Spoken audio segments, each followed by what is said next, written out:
श्री कृष्णा श्री कृष्णा श्री कृष्णा श्री कृष्णा। गुरुर्ब्रह्मा गुरुर्विष्णु गुरुर्देवो महेश्वरः गुरु साक्षात् परं ब्रह्म तस्मै श्री गुरवे नमः। तस्मै श्री गुरवे नमः। पृथु महाराज के यज्ञ में भगवान का प्राकट्य हुआ और भगवान ने पृथु जी को जो उपदेश करना था कर दिया। उसके पश्चात भगवान जब जाने लगे तो उनकी झांकी बड़ी मन में बिठाने के लायक है। भगवान का एक चरण पृथ्वी पर लगा हुआ था, दूसरा पैर थोड़ा ऊपर उठा हुआ था, हाथ गरुड़ जी के कंधे पर था और ऐसे सुंदर मनोहर दृश्य को देख करके पृथु जी बड़े खुश हो गए और अपने आप को बड़े धन्य मानने लगे। और फिर उन्होंने कहा कि वरान विभो तो वरवद्वैश्वर वराद्भुतः कथम वृणुते गुण विक्रियात्मनाम ये नारकाणामपि सन्ति देहिनां तानीश कैवल्यपते वृणे न च। आप हमको वर मांगने के लिए कह रहे भगवान, आप तो सभी प्रकार के वर दे सकते हैं। और जो व्यक्ति देहात्म भाव से जीता है वो तो केवल विषयों के बारे में ही मांगेगा। और आपने जो हमको उपदेश किया है उसमें तो देहात्म भाव के निवृत्ति के लिए किया है और ऊपर से आप कहते हो कि वर मांगो।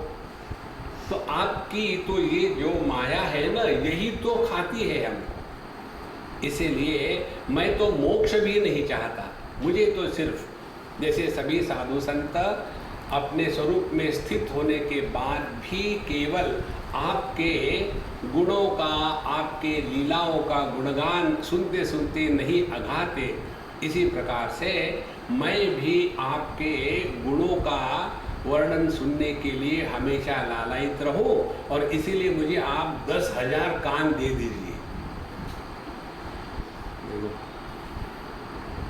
माने यदि दुनिया में सुनने लायक यदि कोई वस्तु है तो केवल प्रभु का गुणगान है। इसीलिए आप मुझे ये बताइए। और जो व्यक्ति भगवान की कथा सुन करके अघा जाता है, हाँ अब बहुत हो गया कृष्ण कृष्ण कृष्ण, चलो अब कोई टीवी सीरियल देखते हैं, तो समझ लेना वो बड़ा ही दुर्भागी है। इसलिए हम तो केवल आपके गुणगान ही सुनना चाहते हैं। और हे भगवान, सत्संग में जाने के पश्चात यदि भगवान के गुणगान की बात न हो रही हो तो फिर वो व्यक्ति वहाँ जाके क्या पा सकता है। इसीलिए हमको एक ही सेवा दीजिए कि हम आपकी सेवा करते रहे और हम आपके गुणगान सुनते रहें। जब हम आपकी सेवा करने के लिए आपके चरण कमलों के पास बैठेंगे तो वहाँ तो लक्ष्मी जी बैठी हुई है। तो लक्ष्मी जी कहेगी कि लो मेरी सौतन आ गई, और इसीलिए फिर मेरे से रूठ जाएगी। और वो यदि मेरे से रूठ जाएगी तो मेरा तो राज्य कारोबार चलना मुश्किल हो जाएगा। इसीलिए भगवान आपसे एक स्पेशल प्रार्थना है कि वो भले ही आपकी सेवा कर रही हो, मैं भी वहाँ जाकर के आपके चरणों की सेवा करूँ तो भी वो गुस्सा ना करे, क्योंकि आप ही उसको मना सकते, हम नहीं मना सकते। इसीलिए हे भगवान, आप हमको अपने चरण कमलों की सेवा करने का मौका दे दीजिए। और जहाँ तक कि आपको लक्ष्मी से तो कुछ लेना देना है नहीं, आपको क्या लेना है लक्ष्मी से, कुछ करना वरना तो है नहीं, राज्य तो हमको चलाना है। इसीलिए लक्ष्मी हमको चाहिए, लेकिन कैसी, आपके चरणों की सेवा करते समय हम उनके साथ रहे। अब देखो, कहने के लिए कहानी लगती है, लेकिन इसका सूक्ष्म अर्थ ये ढूंढ के निकालो, ये अर्थ हृदय में प्रकट होते हैं ईश्वर कृपा से, ये बुद्धि की उपज नहीं है। 10वें अध्याय में भगवान श्री कृष्ण कहते हैं, ददामि बुद्धि योगम तम येन माम उपयान्ति ते तेषां सततयुक्तानां भजतां प्रीतिपूर्वकम ददामि बुद्धि योगम तम तेन माम उपयान्ति ते। जो नित्य निरंतर मेरी ही स्मरण में लगे रहते हैं उनको मैं बुद्धि प्रदान करता हूँ। भगवान के द्वारा प्रदत्ता बुद्धि से ही भगवान का स्मरण, चिंतन और उनकी खोज हो सकती है। मनुष्य की जो बुद्धि है वो दुनिया में लगती है। देखो, इसीलिए यहाँ अब वो कहते हैं, देखो कितना सुंदर विषय है। कहते हैं कि हम जब लक्ष्मी जी के साथ रहेंगे, आपके साथ रहेंगे, तो ही हमारा सब ठीक चलेगा।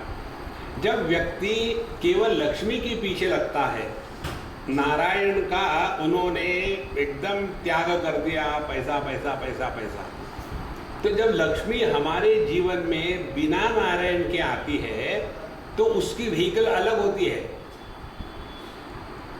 जैसे आप लोग आती हो ना यहाँ, तो अकेली आ गई तो आपकी अलग व्हीकल है, पति के साथ आओगी तो अलग व्हीकल है। इसी प्रकार से जब लक्ष्मी जी पति के साथ, नारायण के साथ आती है तो गरुड़ पर बैठ करके आती है, और जब अकेली आती है तो उल्लू पर बैठ करके आती है। लक्ष्मी जी का जो वाहन है अकेली का, वो है उल्लू, और इसीलिए आदमी फिर उल्लू बनता है। देखो, इसको उल्लू बनाया। तो पृथ्वी जी का कहना यही था कि हे भगवान, लक्ष्मी तो मुझे चाहिए, वो मेरे से रूठे नहीं, लेकिन ऐसी लक्ष्मी चाहिए कि हम दोनों नारायण भगवान की, आपकी हमेशा साथ साथ सेवा करें। तो जिसके जीवन में ऐश्वर्य के साथ ईश्वर नहीं होता, परमात्मा नहीं होता, केवल इस भौतिक जगत के ऐश्वर्य को ही सब मान के रखा है, उसके जीवन में बाहर की तो सब चीजें होती है लेकिन अंदर में खोखला होता है। तो इस प्रकार से यदि समझो वो मेरे से कुछ गुस्सा करने भी लग गई, तो आप तो है साथ में, तो मुझे कोई डर नहीं है, तो आप उनको संभाल लेना। और जिस प्रकार से पिता जानता है कि पुत्र के लिए क्या योग्य है, उसी प्रकार से मेरे लिए जो योग्य आप समझेंगे वही मेरे जीवन में होने दीजिए। इस प्रकार से पृथु जी ने भगवान से प्रार्थना करी और दुनिया की कोई चीज नहीं मांगी। कठोपनिषद में एक मंत्र आता है, श्रेयश्च प्रेयश्च मनुष्यमेतौ। व्यक्ति के जीवन में प्रत्येक प्रसंग में दो ऑप्शन होते हैं, हर एक प्रसंग। अब उस ऑप्शन को हम कैसा चूज करते हैं? एक घटना है, उस घटना से हम अपने आप को बर्बाद कर सकते हैं और उसी घटना से हम अपने आप को उच्च पद ले जा सकते हैं। उदाहरण दो बाबा जी। अच्छा सुनो, एक बार की बात है, तुलसीदास जी का जीवन आप सबको पता है। बचपन से उनके जीवन में स्त्री नहीं थी, माँ नहीं थी, दादी नहीं थी, बहन नहीं थी, और व्यक्ति के सर्वांगीण विकास के लिए पुरुष के जीवन में स्त्री का होना और स्त्री के जीवन में पुरुष का होना अत्यंत आवश्यक है। उसके सिवा बिल्कुल व्यक्तित्व पूरा नहीं खुलता। तो इनके जीवन में स्त्री थी ही नहीं, तो पुरुष के जीवन में पहली स्त्री आती है माँ के रूप में, वात्सल्य का उसको आनंद आता है। फिर आती है बहन, उसमें प्रेम का आनंद आता है। फिर आती है पत्नी, उसमें तीसरा जो रस है जीवन का, माधुर्य, उसका उसके जीवन में प्राकट्य हो जाता है। इनके जीवन में कुछ भी नहीं था। तो उन्होंने शादी होने के पश्चात अपने पत्नी के प्रति इतने वो आकर्षित थे, रोज शाम का सत्संग आने के बाद पत्नी चाहिए दरवाजे में खड़ी। एक दिन आए और सत्संग करके आए, कथा करते थे, देखा पत्नी है नहीं, कहाँ गई कहाँ गई कहाँ गई, तो चली गई मैके। वाराणसी में ही रहने वाले थे दोनों। तो ये महाराज हिंदी सिनेमा के हीरो के जैसे निकल पड़े। बारिश नहीं देखी, तूफान नहीं देखा, गंगा जी पूरी तरह से भर के बह रही है। उधर से उन्होंने देखा एक मुर्दा बहते आ रहा है, उसके ऊपर बैठे, नाव बनाई उसकी, उसको क्रॉस करके चले गए और उनके घर में जाके पहुँचे और पहुँच करके पीछे के दरवाजे से पेड़ से उठा करके बीच में बिल्कुल उनके कमरे में एकदम कूदे। हाँ, तेरे लिए प्यार का समुंदर बहा के आया हूँ। जब ये हिंदी सिनेमा के जैसा उन्होंने किया तो उनके पत्नी को बड़ा घृणास्पद लगा। उन्होंने कहा, इस हड्डी मांस खून इस शरीर के लिए तुम इतने पागल हो गए हो? शर्म नहीं आती तुमको? इतना ही प्रेम समर्पण यदि राम जी के लिए करो तो राम जी का दर्शन हो जाएगा। अब ये डायलॉग कितने पत्नियों ने कितने पतियों को कहा होगा, और कितने तुलसीदास बने और कितने देवदास बने। घटना एक ही है। जीवन में आने वाले जो अच्छे बुरे प्रसंग हैं, उन प्रसंगों से यदि हम आध्यात्मिक मार्ग पर चलने वाले हैं तो अपने जीवन का प्रवाह भिन्न होता है, और यदि हम भौतिक मार्ग पर चलने वाले हैं तो हम उसी प्रसंग को अपनी बर्बादी में लगा देते हैं। देखो महाराज, इसलिए यहाँ ये महत्व की बात हमको सीखनी है कि हमारे सामने भगवान प्रकट हो गए, ध्रुव जी के सामने भी प्रकट हो गए थे। पृथु जी ने क्या मांगा और ध्रुव ने क्या मांगा था, दोनों के सामने प्रभु प्रकट हो गए ना। प्रसंग तो वही है। तो हम अपना भला करते हैं या अपना सत्यानाश करते हैं। ध्रुव जी ने तो कहा कि मुझे ऐसी गद्दी जो जहाज को उठाएगा नहीं मुझे। अब जाकर के बैठे ध्रुव लोक में, टन टन देख रहे, चारों तरफ बैठे रहो। एक बार हम अपनी बात बताते हैं, गद्दे से हमको याद आया। एक बार एक सज्जन जो हमको बचपन से जानते थे, जब हम उनके गोद में खेले होंगे तब से जानते हैं। अब उनको पता चला कि मैं बाबा जी बन गया हूँ तो मुझे मिलने आए। मिलने आने के बाद कहते हैं कि देखो स्वामी जी, अब तुमको तो बेटा कहने में मुझे हिचक होती है, तुम तो इतने बड़े हो गए, मैं तो ऐसे कैसे ही हूँ, लेकिन एक तुमसे विनती करने आया हूँ। मैंने कहो क्या बात है प्रभु? बोले अमुक अमुक स्थान है, वहाँ आप मेरे साथ चलो। तो चलो, हम चल पड़े। काफ़ी लंबा जर्नी, कम से कम 8-10 घंटे का कार से जर्नी। हम जाके पहुँचे कहीं दूर स्थान पर, और एक रोड के किनारे पर ये हनुमान जी के, गणेश जी के मंदिर होते हैं ना, वैसे कोई एक पहाड़ी इलाका था। वहाँ एक रोड के किनारे पर हनुमान जी का या गणेश जी का मंदिर था। वहाँ ले गए, बोले यहाँ देखिए कितना बहुत सुंदर है, अच्छा है। और फिर वहाँ के महात्मा से मिलाया। ये महात्मा जी, तो हमने नमस्कार किया, चमत्कार किया। वो कुर्सी पे बैठे हुए थे, उनका फ्रैक्चर हो गया था। फिर कहानी सुनाई कि ये महात्मा जी ने यहाँ पिछले 50-60 साल से मेहनत करके ये पूरा सब बनाया है। अब कुछ दिनों पहले ये कुछ काम करने के लिए सीढ़ी पर चढ़े और वहाँ से गिर गए और उनका हिप बोन फ्रैक्चर हो गया। अब वो बैठे हैं। अब उनकी एक ही चिंता है कि इतना सारा मैंने बनाया, इसकी देखभाल करने वाला कोई नहीं है, तो स्वामी जी आप इस गद्दे पर बैठिए।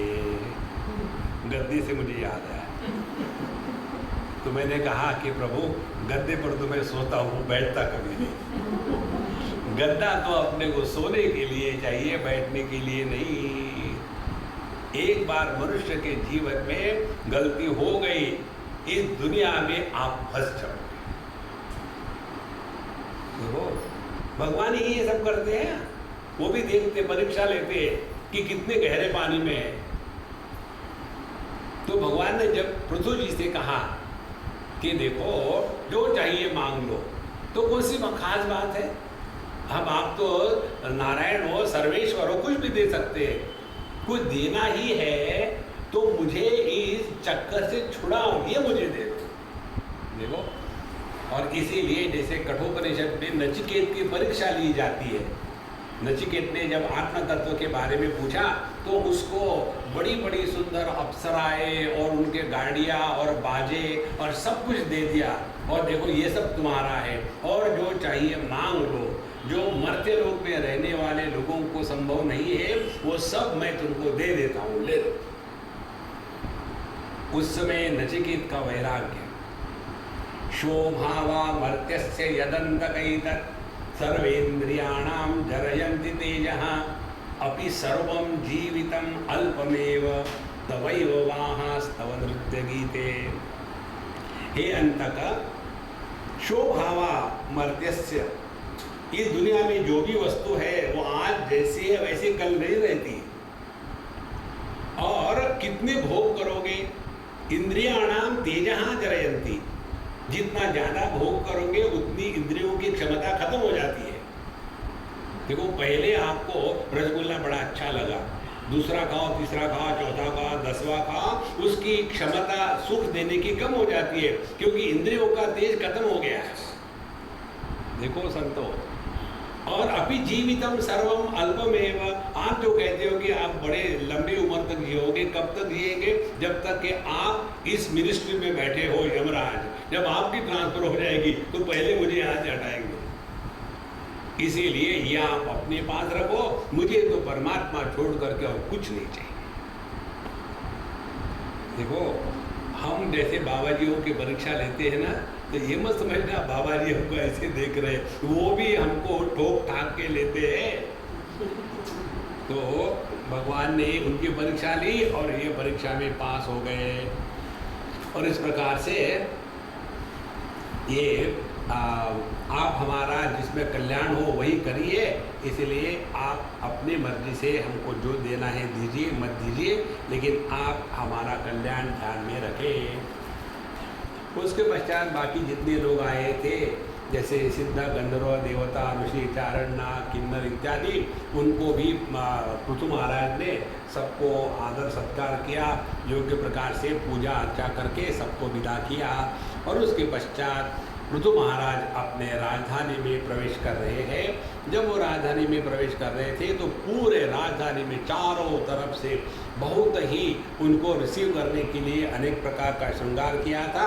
और जब उन्होंने अपने महल में प्रवेश करने का निर्णय ले लिया, और उसके पश्चात विदुर जी महाराज कहते हैं कि देखो, ब्राह्मणों ने जब इनका अभिषेक इत्यादि किया, सब देवताओं ने उपहार लाए थे। पृथु महाराज को देवताओं ने जो उपहार दिए थे उसी का उच्छिष्ट मात्र आज भी राजा लोग भुगत रहे हैं, इतना उन्होंने उस समय इनको दिया हुआ था। और आगे कहानी चलती है। उसके पश्चात पृथु महाराज गंगा यमुना नदी के मध्यवर्ती क्षेत्र में निवास करते थे, और अपने प्रारब्धवश पुण्य कर्मों का जो जो उनको भोग होना है वो करके अपने राज्य को ठीक से चलाते थे। एक बार उन्होंने महासत्र की दीक्षा ली, और जिसमें सभी के सभी राजा महर्षियों सबको इकट्ठा बुलाया और सबका सत्कार इत्यादि करने के बाद उन्होंने अपने को योग्य प्रकार से सजाया, क्योंकि अब वो यज्ञ करने जा रहे थे। तो उनका बड़ा सुंदर वर्णन आता है, कितने सुंदर थे पृथु महाराज। उन्होंने कोई भी आभूषण नहीं रखे और बड़े सरल भाव से उन्होंने अपने सभी जितने लोग आए थे उनको बड़ा प्रेम से देखा, और सबके प्रति उन्होंने अपना भाषण प्रारंभ किया। यहाँ कहते हैं, चारु चित्रपदम श्लक्ष्णम मृष्टम गूढ़म विक्लवम सर्वेषाम उपकारार्थम तदा अनुवदन्निव। सबका जिसमें भला हो, बड़े सुंदर शब्दों में एक एक शब्दों का चयन किया है। ऐसे उन्होंने बड़े प्यारे शब्दों से अपने वहाँ जितने लोग आए थे उनको उन्होंने संबोधित किया। सभ्या शृणुत भद्रम वहाँ साधवो इहागताः सत्सुजिज्ञासुभिर्धर्मम आवेद्यम स्वमनीषितम। जितने भी लोग आए हैं आप सबका कल्याण हो। अब मेरी प्रार्थना है, आप जरा प्रेम से सुनो। पहली प्रार्थना क्या कहते हो? देखो, व्यक्ति ने अपने अंतःकरण में आया हुआ जो सत्य संकल्प है वो सबके सामने बोल देना चाहिए। उससे क्या होगा, सत्य संकल्प सबके सामने बोल देने से व्यक्ति सत्य को फिर अपने आप पूरा कर लेता है। और जो मन में बुरे संकल्प आते हैं उन बुरे संकल्पों को पोस्टपोन करना चाहिए। जैसे अभी सब हम यहाँ बैठे हैं, अब हमने सत्य संकल्प ले लिया सबके सामने, ठीक है स्वामी जी, अब मैं निर्णय ले लेता हूँ, कल सुबह से मैं सुबह जल्दी 4 बजे उठ करके नहा धो करके थोड़ा योगाभ्यास प्राणायाम भस्त्रिका करके फिर भगवान का ध्यान करूँगा, या भागवत का पाठ करेंगे, या भगवद गीता का अध्ययन करेंगे इत्यादि सबके सामने कहने के बाद सुबह 4 बजेंगे। और यदि ना उठो तो देखो सबके सामने तो मैंने कहा और अब यहाँ सोए जा रहा हूँ। क्या लाइफ है, आज तक तो सोता ही रहा मैं, और क्या किया, नहीं उठना ही चाहिए। तो जो स्वयं ने अपने पर लागू किया गया नियम वो बंधन से छुड़ाता है। अब जब किसी और ने अपने पर नियम लागू किया है तो बंधन में डालता है। देखो कितना फर्क है। इसीलिए कहते हैं कि जो अपने सत्य संकल्प है सभी संतों के सामने उसको निश्चित रूप से निवेदन करना चाहिए। फिर आगे कहते हैं अहम दंडधरो राजा प्रजानामिह योजितः रक्षिता वृत्तिदास्वेषु सेतुषु स्थापिता पृथक। मुझे इस प्रजाजनों का शासन, उनके रक्षा, उनकी आजीविका का प्रबंध इत्यादि करने के लिए और उनको मर्यादा में रखने के लिए राजा बनाया गया। देखो क्या शब्द है, मैं राजा हूं उन्होंने नहीं कहा। ये एक बहुत सूक्ष्म और महत्व की बात है। हमारे बंबई में एक बड़े संत हो गए, उनका नाम था निसर्गदत्त महाराज। आपने सुना है? उनकी एक पुस्तक है, आप पढ़ो, उसमें 101 चैप्टर है। एक चैप्टर 1.5 पेज का है अंग्रेजी में। एक चैप्टर भी आप एक दिन से ज़्यादा नहीं पढ़ सकते, इतना सॉलिड है, जैसे कॉन्सेंट्रेटेड सल्फ्यूरिक एसिड, जबरदस्त है। और एक साधारण गृहस्थ थे वो, और उनकी पान बीड़ी की दुकान थी, 8-10 दुकानें। संस्कृत नहीं जानते थे, अंग्रेजी नहीं जानते थे, मराठी में बोलते थे। और जो लोग रमण महर्षि के पास जाने के बाद भी शांत नहीं होते थे वो उनके पास पहुंचते थे। माने बहुत ही गई बीती केस उनके पास आते थे। तो उन्होंने अपने कहीं एक जगह बोला, लिखा, उन्होंने ये कहा कि देखो इस दुनिया में यदि तुमको साधना करनी है तो ये टेक्निक अपनाओ। कौन सा? कभी भी कर्तरी प्रयोग का उपयोग ना करें, कर्मणि प्रयोग का उपयोग करें।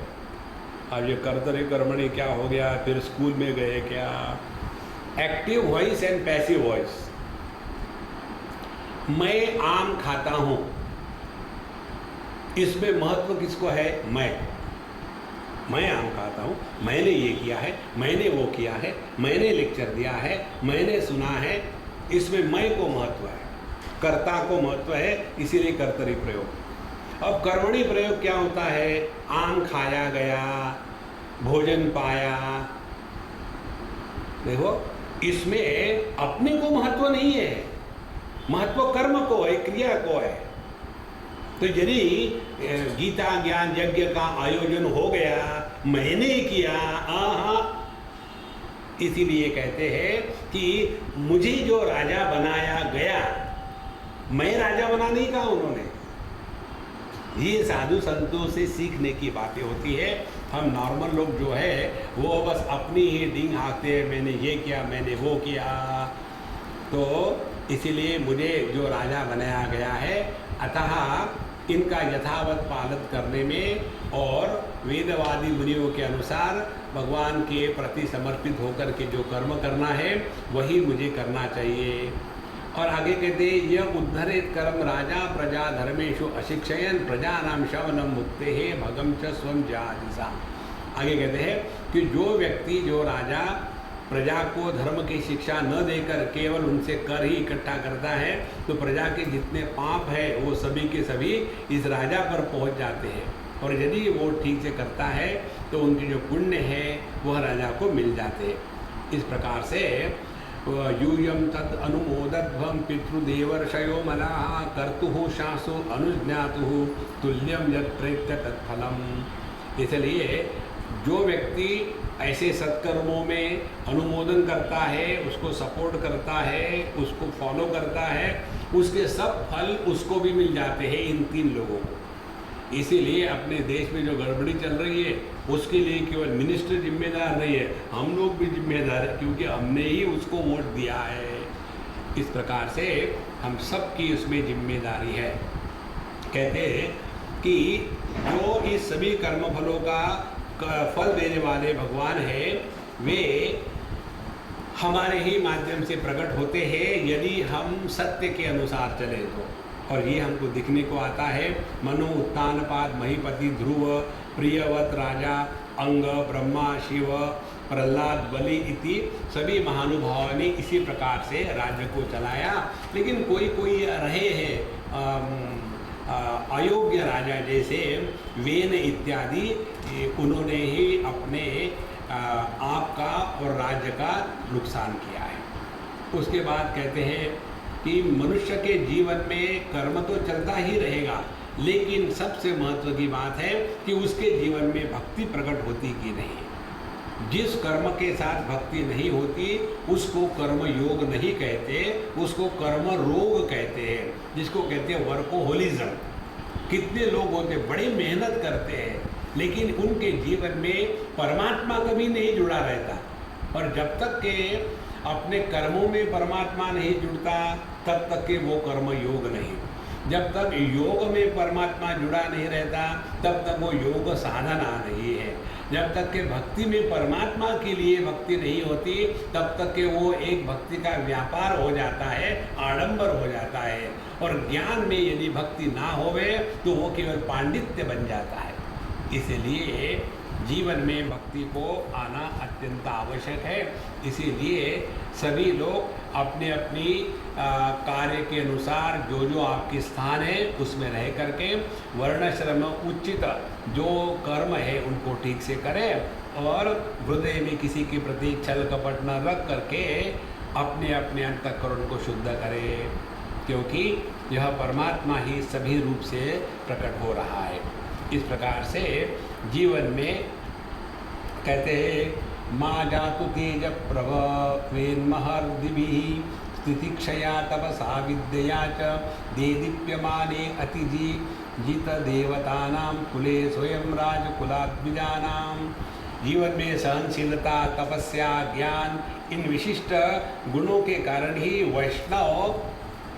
वैष्णव में ब्राह्मण और क्षत्रिय श्रेष्ठ होते हैं। इसमें ये जो प्रसंग है प्रजाजनों को उपदेश का, इसमें एक बात विशेष प्रकार से बताई गई है।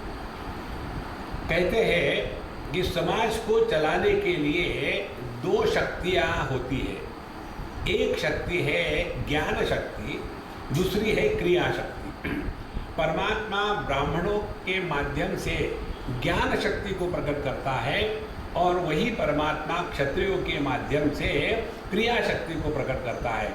इसीलिए धर्म की रक्षा यदि करनी है तो ब्राह्मणों की रक्षा क्षत्रिय करे और क्षत्रिय जो है ब्राह्मणों ने बताए हुए ज्ञान के अनुसार अपने राजा को चलावे।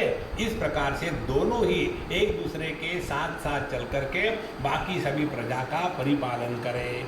और फिर इसमें उन्होंने बताया है कि किस प्रकार से यह दोनों का जीवन में होना अत्यंत आवश्यक है। आखिर में जाकर के कहते हैं गुणानयम शीलधनम कृतज्ञम वृद्धाश्रयम समृतेनु संपदा प्रसीदताम ब्रह्मकुलम गवाम च जनार्दना सानुचरश्च मह्यम। जितने भी गुणवान शील संपन्न कृतज्ञ गुरुजनों की सेवा करने वाले पुरुष के पास सभी की सभी संपदाएं आ जाती है, तो मेरी एक ही इच्छा है कि ब्राह्मण कुल गोवंश और भक्तों के प्रति मेरे मन में हमेशा आदर बना रहे। इसको और थोड़ा लंबा कर लो तो हमने ये सिद्धांत आपको बताया है, जब हम किसी को आदर देते हैं तो जिसको आदर देते हैं उसको लाभ नहीं होता। जो आदर देता है उसको लाभ होता है। लाभ क्या होता है? मन शांत प्रसन्न रहता है। लाभ ये होता है जब किसी को हम आदर देते हैं, जिसको आदर देते हैं उसके साथ आर्ग्यूमेंट नहीं करते। भले हम ना एग्री करें लेकिन आर्ग्यूमेंट नहीं करेंगे। तो जहाँ आर्ग्यूमेंट नहीं होगी वहाँ शांति होगी, क्योंकि आर्ग्यूमेंट से कभी कुछ निकलता नहीं। नारद भक्ति सूत्र में एक विचार आता है, वादो न अवलंब्यः। जीवन में वाद विवाद का कभी भी आसरा नहीं लेना चाहिए। कारण बताते हैं, वाद करने से दो बातें संभव है। एक तो हम हारेंगे या तो हम जीतेंगे। यदि वाद विवाद में हम हार गए तो हम हार ही गए, और यदि जीत गए तो हम अपने एक मित्र को खो देंगे।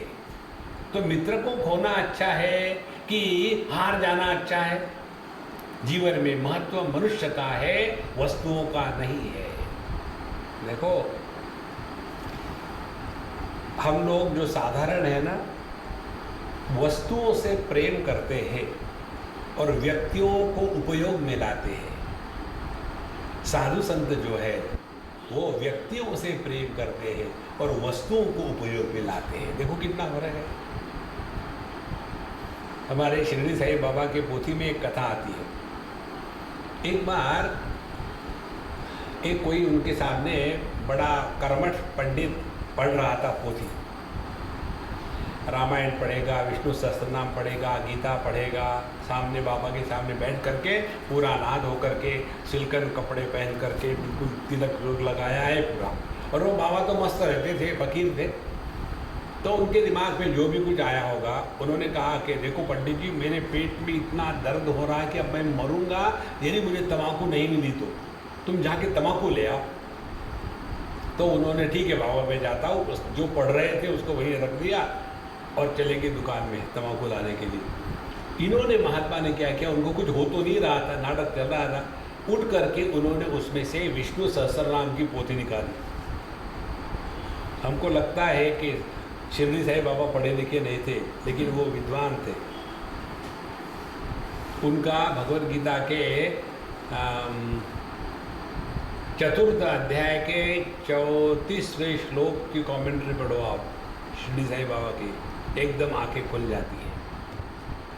तो उन्होंने कहा कि ले आओ तम्बाकू, वो निकाल ली, उसमें से पोथी विष्णु सहस्त्रनाम की। और उनका एक साधक था उनके साथ, अनपढ़ था, कभी जिंदगी में कुछ पढ़ा नहीं, केवल उनकी सेवा करने वाला। उसको कहा कि देखो तुम इसको पढ़ा करो, ये पोथी को, ये पोथी ने मुझे बहुत मदद करी है। बोले देखो बाबा, मुझे तो संस्कृत आती नहीं है और मैं अनपढ़ हूँ। बोले आ जाएगी, धीरे धीरे शुरू करो, पढ़ो तुम इसको, लो। तब तक के वो आ गया तम्बाकू लेके, और वहाँ कोई ना कोई चाबी भरने वाले होते। तुम्हारी पोथी जो है ना, बाबा ने निकाल के उसको दी। अब ये हो गया गुस्से से लाल लाल, और उच्च स्वर में बात करने लग गया, गाली गलौज करने लग गया। और सामने गुरु बैठा है। हम कहते हैं गुरु का आदर करते हैं, लेकिन उनके सामने होते हुए भी यदि अपने व्यवहार में नम्रता नहीं आई तो कौन सा आदर सत्कार है। और बिल्कुल गुस्से में उल्टी सीधी बातें बोले जा रहा है कि यदि मुझे ऐसा नहीं किया तो मैं अपने प्राण दे दूंगा, सर फोड़ूंगा, वहाँ चल रहा है। उस समय वो कहते हैं कि देख, ये पोथिया तुमको तो दर्जनों में मिल जाएगी, आदमी नहीं मिलते। देखो संतो, हमको प्रेम आदमियों से करना है, वस्तुओं से नहीं। कपिल देव जी महाराज जब अपनी माता शिष्या देवहूति को भक्ति का उपदेश करते हैं, उस समय उन्होंने पूर्ण उपदेश किया। कैसे भगवान को लो, कैसे नहलाओ, कैसे पूजा करो, सब कुछ बताया। कर्मकांड का, उपासना का सब बताया। बाद में जाकर के कहते हैं ये सभी का सभी केवल आडंबर बनेगा यदि हर एक के हृदय में रहने वाले परमात्मा के प्रति तुम्हारे मन में प्रेम जागृत नहीं हुआ तो जो तुमने आज तक किया है वो सब व्यर्थ है। इसी बात को कबीर जी महाराज भिन्न शब्दों में कहते हैं। वो कहते हैं हम पत्थर की मूर्ति जो स्वयं ही खरीद के लाते हैं। देखो, एक बार हम जयपुर में थे और हमको मंदिरों में जाने में मज़ा नहीं आता, शॉपिंग में जाने में मज़ा आता है। तो हमने कहा भाई हमने सुना है यहाँ की वो मूर्ति गली में काफ़ी मूर्तियाँ मिलती है, चलो घूम के आएंगे। खरीदना तो कुछ है नहीं, स्थान हो गया था रखने के लिए। तो हम घूमने गए, तो यहाँ की ये मूर्तियाँ बनती है, वो मूर्तियाँ बनती है, और हमने दुकान में घुसना नहीं, दूर से देखेंगे तमाशा। जब हम जाते एक दुकान से एक सज्जन आए, महाराज जी आइए आइए आइए आइए। हमें कहा चलो बुलाया है, अपने को जाना तो है नहीं, गए उनके पास। तो बोले देखिए, हाँ ये कृष्ण बहुत बढ़िया बनाया है भाई। बोले महाराज जी मैं आपको एक बात बताऊँ। बताओ। कल रात को मैं जब सोया था तो मुझे एक सपना आया, यही कृष्ण भगवान की मूर्ति का। उन्होंने कहा कि ऐसे ऐसे महात्मा आएंगे कल, उनको मुझे दे देना। तो हमने हमारे मित्र को कहा भाई उठाओ, धन्यवाद। बोले स्वामी जी आपके लिए केवल 51,000 रुपये। तो मैंने कहा कि मैं बताऊं क्या, जब मैं कल रात को सो रहा था मुझे भी सपना आया था और यही मूर्ति मेरे सपने में आई थी, और मुझे कहा कि मैं ऐसे ऐसे दुकान में हूँ, ऐसा उसका मालिक तुमको बुलाएगा और कहेगा कि मैंने तुम्हारे लिए, लेकिन उसको 21 रुपये से ज़्यादा मत देना।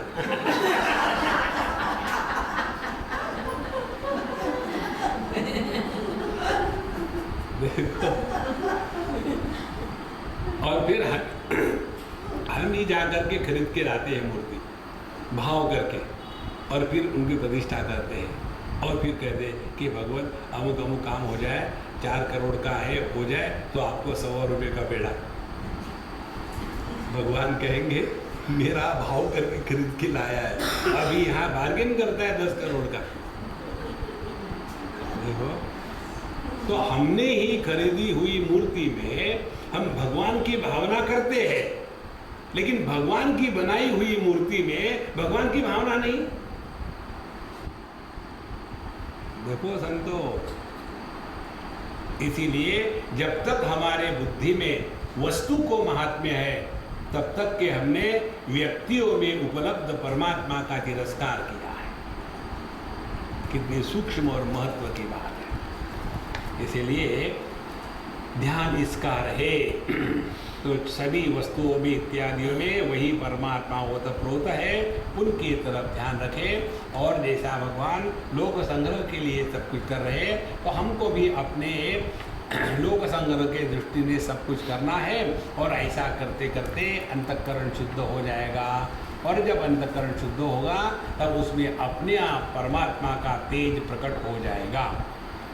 और ये सब होने के बाद सभी जितने भी वहाँ आए थे सुनने के लिए, उन्होंने कहा कि साधु साधु, भगवान आपने बहुत ही सुंदर उपदेश किया है।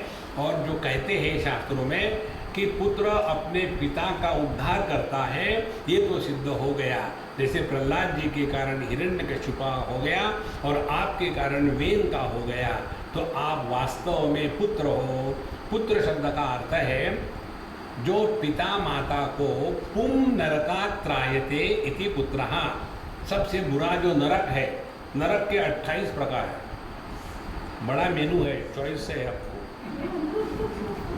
28 प्रकार है। इन 28 प्रकार के नरकों में से एक पुम नरक है, वो बहुत ही गंदा नरक है। तो उस नरक में जाने से जो अपने माता पिता को बचाता है उसको पुत्र कहते हैं। तो तुम वास्तविक पुत्र हो क्योंकि तुमने अपने पिता को और सबका भला किया है। इसीलिए हम तो अपना भाग्य समझते हैं कि आपके जैसे धर्म धुरंधर भगवान के भक्त उदार कीर्ति राजा हमको राजा के रूप में प्राप्त हो गए हैं। इसीलिए हम लोग जो विवेक के न रहने के कारण अंधकार में भटक रहे थे, आपने हमको प्रकाश दिया, उपदेश दिया है। अब हम बिल्कुल जैसे आपने बताया है, आखिरी श्लोक है इस 21वें अध्याय का, कहते हैं नमो विशुद्ध सत्वाय पुरुषाय महीयसे यो ब्रह्म क्षत्रमाविश्य बिभर्तीदम स्वतेजसा। नमः विवृद्ध सत्वाय, उस परमात्मा को नमस्कार जो सत्व में प्रवेश करके ब्रह्म क्षत्रम आविश्य एक दूसरे का पालन करके इस संपूर्ण जगत को ठीक से चला रहा है। माने इस जगत में तीन बातें हैं, सत्व को लेकर के ब्राह्मण, क्षत्रिय को लेकर के राजस को लेकर के क्षत्रिय, और बाकी जो है वो सब तीन गुणों का मिक्सचर है। लेकिन ये तीन गुणों के मिक्सचर को चलाने के लिए ज्ञान का मार्गदर्शन और क्रिया का क्रियान्वित होना, जब तक ये दो बातें नहीं होगी तब तक के जीवन ठीक से नहीं चलता। इसलिए जीवन में दोनों का होना आवश्यक है। इसके पश्चात जब ऐसी बातें हो ही रही थी तो जनेषु प्रगृणत् स्वेवं पृथुल विक्रमं तत्रोपजग्मुः मुनयः चत्वारः सूर्यवर्चसा तास्तु सिद्धेश्वरान् राजा व्योम्नो अवतरतार्चिषां लोकान् पापान् कुर्वत्यां सानुगोचष्टलक्षितान्।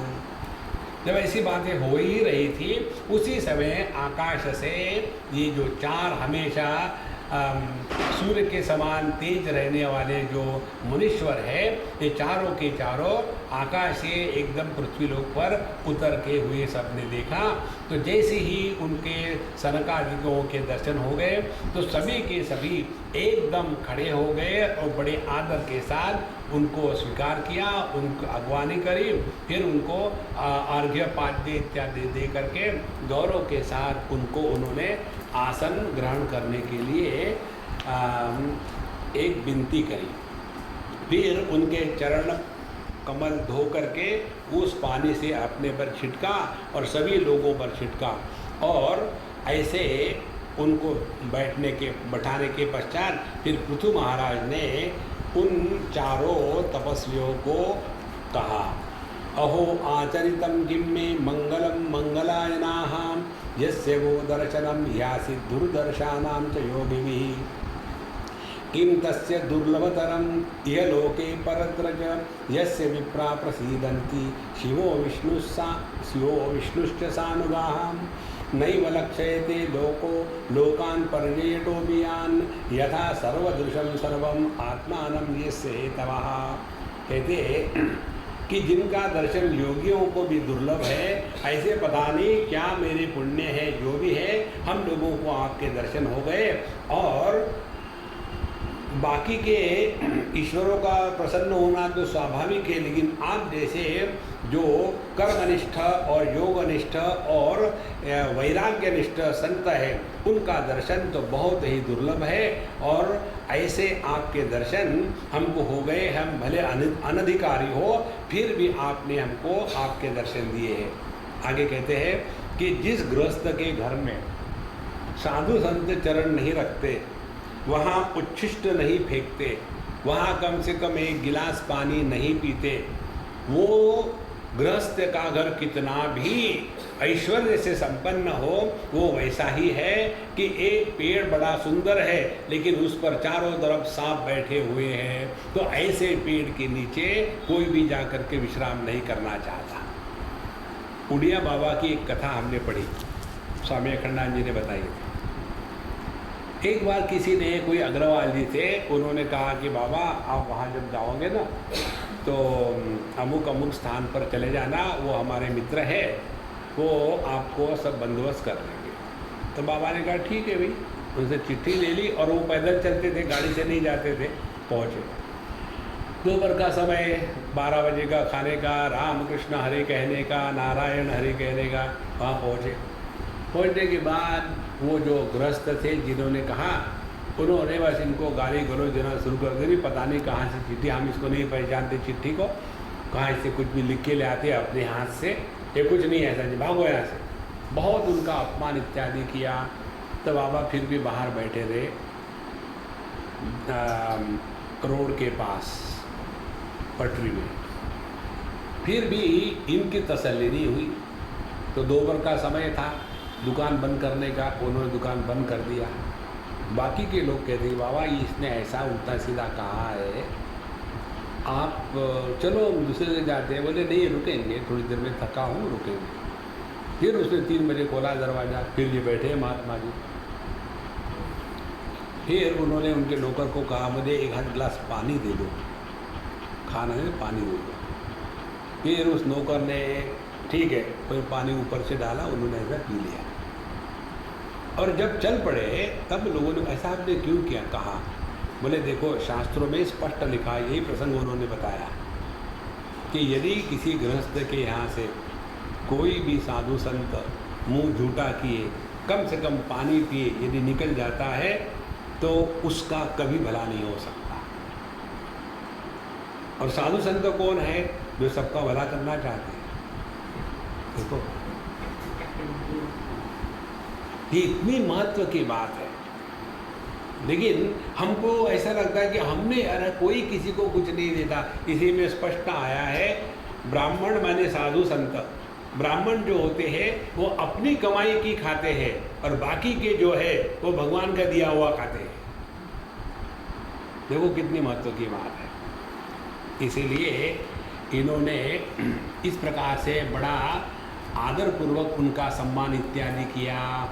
और फिर उन्होंने कहा कि हे भगवान आपका इतना अनुग्रह रहा कि आपके हमको दर्शन हो गए कि जैसे कहते हैं कि अघना अपि ते धन्या साधवो गृह में दिना यद गृहा ही अर्ह या अम्बुत तृणभूमिश्वरावराह।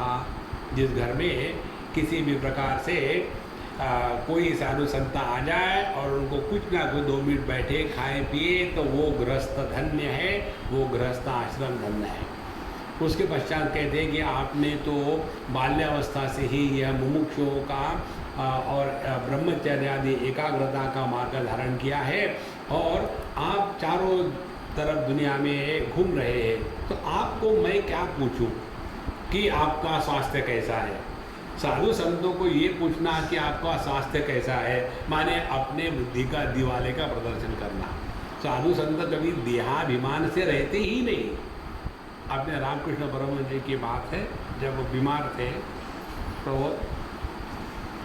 उनको कहा गया कि भगवान आप माँ से बात क्यों नहीं करते, आपको इतना दुख हो रहा है। तो वो कहते मुझे दुख नहीं हो रहा है।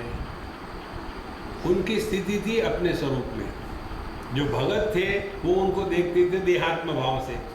हम दुनिया को संतो वही देखते हैं जो हमने अपने आप को पहचाना है। देखो यदि मैंने पैसे की उपाधि को धारण किया, पैसे की उपाधि 2 प्रकार से धारण की जाती है। पैसा है ये एक उपाधि, पैसा नहीं है दूसरी उपाधि। तो जो अमीर आदमी होगा या गरीब आदमी होगा वो दुनिया का वर्गीकरण कैसे करेगा, कहेगा इस दुनिया में 2 प्रकार के लोग हैं, एक हमारे जैसे गरीब और ये बाकी के लोगों के जैसे अमीर। देखो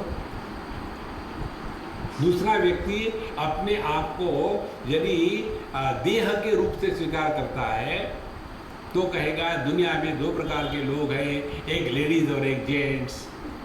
फिर लेडीज है तो क्या करना है 33%।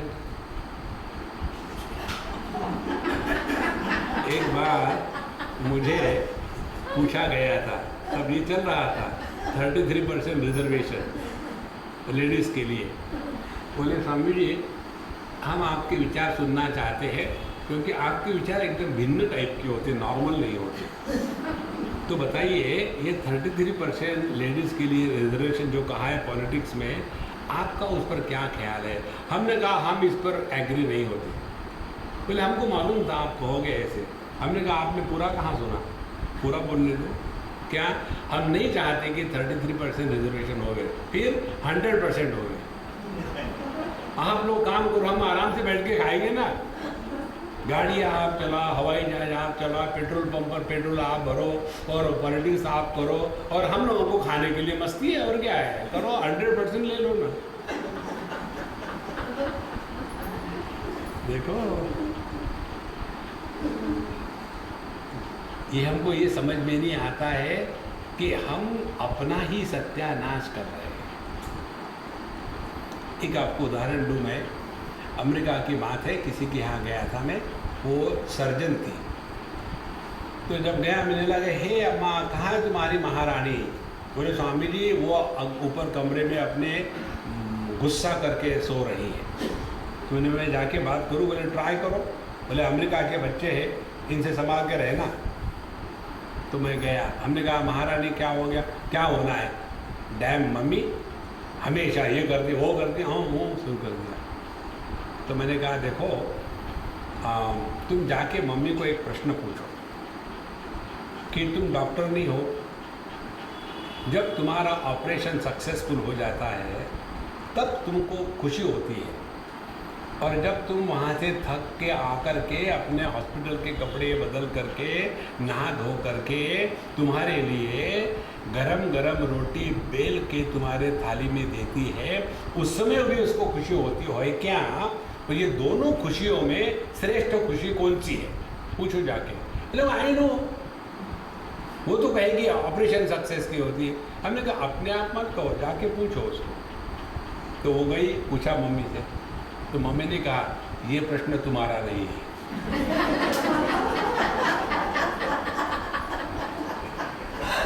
तुम इतना सोच ही नहीं सकती।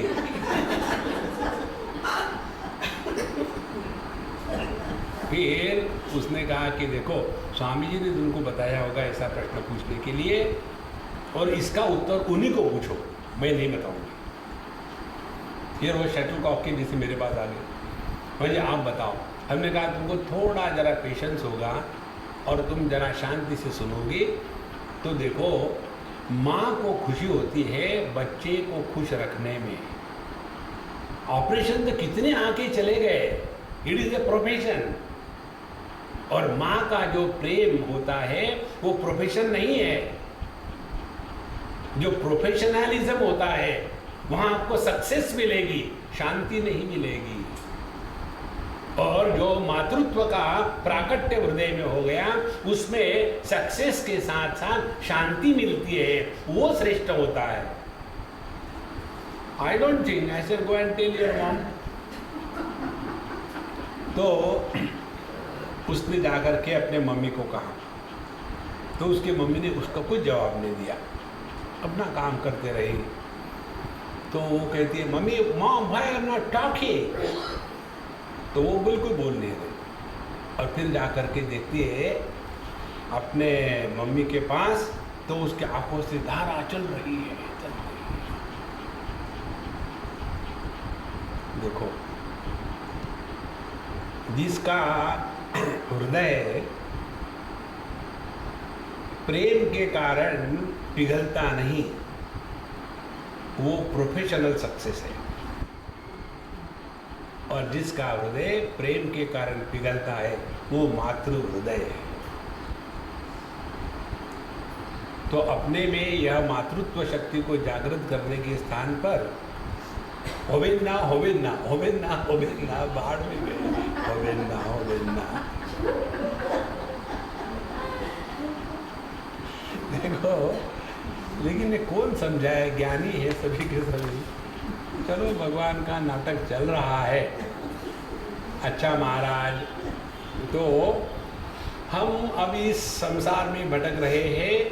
अब आप हमको ये बताइए कि हमारा कुशल किस में है और हमारा अकुशल किस में है, क्योंकि हम तो समझ नहीं पाते हैं, हम तो अपने सुख दुख में इतने फंसे हुए हैं। तो ये बताइए कि तदहम कृत विश्रम्भा सुहृदो सुहृदो वहाँ तपस्विनाम संपृच्छे भवै तस्मिन् क्षेम केनांजसा भवे। हम आपको तपस्वियों को ये पूछते हैं कि ये बताइए कि जिसमें हमारा भला हो। देखो, अपने को अच्छा लगना एक बात होती है और जिसमें अपना भला होता है दूसरी बात होती है। जो अच्छा हमको लगता है वो हमारे लिए भला नहीं भी हो सकता, और जो हमारे लिए भला होता है वो हमारे लिए अच्छा हमको नहीं लग सकता। कि हमको नहीं अच्छा लगता सुबह जल्दी जल्दी उठना, देखो अच्छा थोड़ी लगता है, क्योंकि उसी में अपनी भलाई है। ये बात समझ में नहीं आती, तो हमको आप ऐसा बताइए। और ये बताइए कि जो परमात्मा ज्ञानियों के हृदय में आत्मस्वरूप से है, उपासकों के लिए वही उपास्य के रूप में आता है, तो ऐसे परमात्मा के बारे में हमको बताइए कि जिसके द्वारा हमारा कल्याण होवे। ऐसा जब उन्होंने पूछा तो सनत कुमार जी महाराज कहते हैं, साधु पृष्ठम महाराज सर्वभूत हितात्मना भवता विदुषा चापी साधूना मतिरिदृशी। देखो, पृथु जैसे महाराज को, राजा को ये जानने की जरूरत नहीं थी, लेकिन प्रश्न पूछने वाला यदि सबके हृदय को समझ करके साधना के बारे में प्रश्न पूछे तो उसके द्वारा सबका भला होता है। देखो, इसीलिए कहते हैं कि साधु पृष्ठम महाराज, हे महाराज आपने बिल्कुल ठीक पूछा है, भूत हितात्मना, क्योंकि आपके हृदय में सबके भलाई की ही कामना है। वैसे तो आप भवता विदुषा, आप तो सब जानते हैं, ऐसे नहीं कि आपने इसलिए पूछा है कि आप नहीं जानते। लेकिन जब हमारे मुख से सभी के सभी जितने उपस्थित लोग हैं वो जब सुनेंगे तो उनका भी भला होने के चांसेस है। और इसीलिए साधु पुरुष ऐसे ही होते हैं जो अपने लिए कुछ नहीं, हमेशा सर्वभूत हिते रतः, अन्य के भलाई को लेकर ही प्रश्न इत्यादि करते हैं। और संगमः खलु साधूनां उभयेषां च सम्मतः यत्सम्भाषण संप्रश्नः सर्वेषां वितनोतिशम्। तो सत्पुरुषों का जो समागम होता है उसमें दोनों का भला होता है, श्रोता का भी और वक्ता का भी। वक्ता का इसलिए भला होता है कि उनके विचारों को, उनके वाणी को एक दिशा और एक लक्ष्य मिल जाता है, क्या बोलना है। और श्रोता का इसलिए भला हो जाता है कि हमारे हरेक के मन में अनेक प्रकार की गलत फहमियाँ हैं, अनेक प्रकार की, और वो गलत फहमियाँ सत्संग में आकर के निकल जाती हैं। आप लोगों का कईयों का अनुभव होगा, ऐसे लगता है हमको, कई बार लोग कहते हैं कि स्वामी जी ऐसे लगता है आज का प्रवचन मेरे ही लिए था। अब हम जानते थोड़ी किसको क्या चाहिए, ये तो प्रभु की लीला चल रही है। इसलिए होता है कि अपने मन के जो प्रश्न है उसी को लेकर के परमात्मा बाबा जी के मुख से बोलता है, बाबा जी नहीं बोलता, नहीं तो नहीं हो सकता है। देखो, इसीलिए एक बार की बात है, कहाँ की बात है कि मैनेजमेंट फोरम की बात है।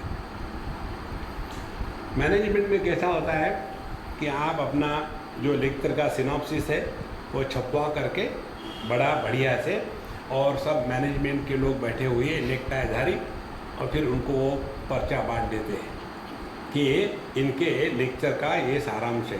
तो हमको एक बार कहा, स्वामी जी आप अपने लेक्चर का कुछ ऐसा बना करके दीजिए, हमारी ट्रेडिशन है, हम सबको बांटेंगे। हमने कहा ठीक है। अब हम गए तो स्वामी जी आपने दिया नहीं, हमने मैं दे रहा हूँ अभी, घबराते क्यों। हमने कहा वो प्रिंटर में से कितने लोग हैं, बोले 100 लोग हैं। 100 ब्लैंक पेपर ले आओ। सबको ब्लैंक पेपर ले आए और हर एक को हमने एक एक ब्लैंक पेपर दे दिया। ये हमारा लेक्चर है। देखो, हमने कहा देखो, प्रवचन कभी भी प्रिपेयर्ड होगा तो बायस होगा। जो आवश्यकता है वो तब बोला जाता है कि जब आपको कुछ नहीं बोलना है। जब आपको कुछ नहीं बोलना है तो प्रभु बोलता है, जब आपको बोलना है तो प्रभु चुप हो जाता है। देखो, इसीलिए कहते हैं इन दोनों का अंतःकरण शुद्ध हो जाता है। और उसके बाद कहते हैं कि 2 बातें हैं, ये बहुत सुंदर है। अस्तेव राजन भवतो मधुद्विषः पादारविंदस्य गुणानुवादे रतिः दुरापा विदनोति नैष्टिकी कामम कषायम मलमंतरात्मनः। कहते हैं राजन, भगवान के चरण कमलों के गुणानुवाद में जिसकी अवश्य प्रीति होती है उसको तो सब कुछ संभव है। उसके द्वारा क्या हो जाता है कि अपने हृदय में रहने वाली जो संसार की वासनाएं हैं वो धीरे धीरे भगवान की कथा स्मरण करने से वो नष्ट हो जाती है। देखो, और कर्म फल का जो प्रभाव है वो तपस्या के द्वारा नष्ट हो जाता है। जो तपस्या करने को बताते हैं ना, तपस्या माने क्या? स्वयं स्वीकृत कष्ट को तपस्या कहते हैं। कोई ये कहे कि मैं 2 टाइम आराम से खाना खा के सोता हूँ, क्यों? तपस्या कर रहा हूँ। उसको तपस्या थोड़ी कहेंगे। तपस्या उसको कहेंगे कि मैंने 21 दिन खाना नहीं खाया, बड़े तपस्वी हैं। मैं एक गद्दे पर नहीं सोता, मैं जमीन पर सोता हूँ, बड़े तपस्वी हैं। उसको तपस्वी कहते हैं। तो तपस्या में हम स्वयं को कष्ट देते हैं। ये जो स्वयं को कष्ट दुख देना है, यही कर्म फल का क्षय है। इसीलिए कष्ट दिए जाते हैं। ये जैनियों में जो चलते हैं ना, पब्लिक नॉन स्टॉप चल रही सुबह से शाम तक के, ये जो कष्ट देना है, उनके सिद्धांत के अनुसार जितना हम शरीर को कष्ट देंगे उतने हमारे पाप का जो फल है, दुख, वो क्षय हो जाएगा। इस प्रकार से सिद्धांत है। तो तपस्या के द्वारा अपने कर्म फलों का क्षय होता है और भगवान के नाम स्मरण और कथा इत्यादि से अपने वासना में परिवर्तन आ जाता है। इस प्रकार से साधना के बारे में जब पूछा तो उन्होंने यही कहा कि ऐसा जो करेगा, शास्त्रेषु जानेव सुनिश्चितो नृणाम क्षेमस्य संग्रह विमृशेषु हेतु असंग आत्मा व्यतिरक्त आत्मनि दृढ़ारति ब्रह्मणि निर्गुणेया।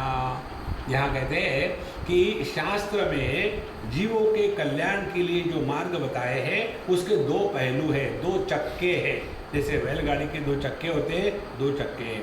पहली बात ये है कि हम अपने आप को देह से अन्य के रूप में स्वीकार करें। पहली स्टेप।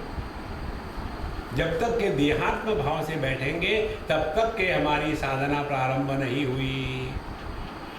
तो देह से अन्य के रूप में स्वीकार करने के पश्चात दूसरी जो साधना है, तो देह से अन्य हम जीव नहीं है, बल्कि हमारी निष्ठा परब्रह्म परमात्मा में होवे कि एक ही परमात्मा सभी के माध्यम से प्रकट हो रहा है। उस प्राकट्य को जीव कहते हैं, लेकिन जीव नाम की वस्तु नहीं है। ये 2 बातें जो है, यही आध्यात्मिक साधना है। देखो महाराज, यदि अपने आप को जीव मान करके बैठेंगे तो फिर वही पाप पुण्य धर्म अधर्म और इसी में पूरा जीवन चला जाएगा। तो यदि हमने भगवान के पूजा अर्चा पोथी ध्यान इत्यादि किया है तो अंतःकरण की ये जो दुनिया के बारे में वासनाएं नष्ट हो जाती है। तपस्या के द्वारा पाप क्षय हो जाता है और ऐसा जिसका अंतःकरण शुद्ध हो गया है वो इस बात को मानने को तैयार नहीं होता कि जीव हर एक देह में अलग अलग होता है। देखो यहाँ 3 4 10 बल्ब है, बल्बों में प्रकाश है, बल्ब अनेक है, प्रकाश एक ही है। इसी प्रकार से ये पुरुष देह है, इसमें प्राकट्य पुरुष के गुणों का होगा। ये स्त्री देह है, इसमें स्त्री के देह का होगा। ये खम्बा है, इसमें खम्बे के देह का प्राकट्य होगा। लेकिन इन तीनों में प्रकट होने वाली चेतन सत्ता एक ही है। जो गुण धर्म है वो उपाधि के है। जैसे बल्ब में बिजली प्रकट हो रही है प्रकाश के रूप में, यह प्रकाश बल्ब का गुण धर्म है। फैन में बिजली प्रकट हो रही है गति के रूप में, गति यह फैन का गुण धर्म है, बिजली का नहीं है। हीटर में बिजली प्रकट होती है गर्मी के रूप में, तो यह जो गर्मी है यह हीटर का गुण धर्म है। ये एम्पलीफायर में आवाज को बड़ा कर रहा है, तो ये बड़ा करना आवाज को, ये उस मशीन का गुणधर्म है, बिजली का नहीं है। एक ही परमात्मा सभी उपाधियों में भिन्न भिन्न रूप से प्रकट होता सा दिखता है, लेकिन इसका कारण ये नहीं है कि सब में अलग अलग जीव है। सब में एक ही परमात्मा प्रकट हो रहा है। इस एक परमात्मा को जिसने पहचान लिया है उसी ने अपने साधना के मार्ग पर अपने आप को ठीक से चलाया है। और इसीलिए कहते हैं कि इसके लिए साधना क्या करनी है। अब ये जो साधना का क्रम है इसमें बहुत सुंदर है, इसमें कम से कम 20-25 साधनाएं दी उन्होंने। कहते हैं सा श्रद्धया भगवत धर्मचर्चया जिज्ञासया आध्यात्मिक योगनिष्ठया योगेश्वरोप उपासनया च नित्यं पुण्यश्रव कथया पुण्यया च अर्थेन्द्रियाराम सगोष्ठ्य वितृष्ण्या तत्सम्मता नाम परिग्रहेण च विविक्तरुच्या परितोष आत्मन् विना हरेः गुणपीयूषपानात् अहिंसया पारमहंसचर्चया श्रुत्या मुकुन्दा चरिताग्रसीधूनां यमै अकामैः नियमैः च अपि अनिंदया निरीहया द्वंद्वतितिक्षया च। ऐसा 1 2 3 4 5 उन्होंने 25-30 गुण बताए। ये है साधना। अब ये क्या साधना है उसको हम कल के एपिसोड में देखेंगे। ओम पूर्णमदः पूर्णमिदं पूर्णात् पूर्णमुदच्यते पूर्णस्य पूर्णमादाय पूर्णमेवावशिष्यते। ओम शांति शांति शांति। हरि ओम। श्री गुरुभ्यो नमः। हरि ओम।